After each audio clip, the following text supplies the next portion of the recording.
There is confusion this morning over who will be able to get the updated COVID shot. Under new FDA guidelines, not everyone qualifies for a vaccination. 16 states are still waiting for guidance. CBS News medical contributor Dr. Celine Gounder is editor-at-large for public health at KFF Health News, and she joins us this morning here on set. Good morning. Good morning. All right, so let's start with just the lay of the land. What's happening here, and what are these new guidelines? So I do want to clarify, it's not that the FDA approval of this season's vaccination means that people are not eligible.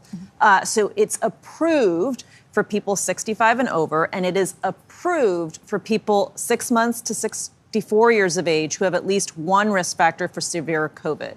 However, you can still get the vaccination off-label if you are between the ages of 6 months and 64 with a doctor's prescription, conversation with your doctor, that sort of thing. So again, even our writers here are confused about what is going on here, and it is a very confusing situation. And I think that's a really important point to just sort of nail home, that go talk to your doctor if you still want to get this shot. You've called this sort of a hodgepodge when it comes to the rollout. What could be the impact here? Well, part of the reason for the hodgepodge is because you have 34 states that can already start vaccinating on the basis of the FDA approval. In the other 16 states, there are various different regulations, boards of pharmacies that have different ways of doing things.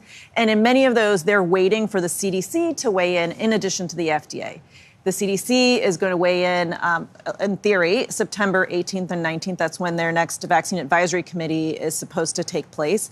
However, now you have Senator Cassidy saying that anything that comes out of this current CDC, given the chaos and, frankly, poor leadership of the administration, anything that comes out of there is to be questioned. And he's calling for hearings to speak to Secretary Kennedy, the former CDC director, and others to clarify the situation. Real quick, there was an op-ed published this morning that includes the thoughts of 9 former CDC directors who served Republicans and Democrats, raising big concerns about Secretary Robert Kennedy's oversight of Department of Health and Human Services and CDC more specifically. Yeah, they're raising a very big red flag. And I'm just going to read a couple lines here.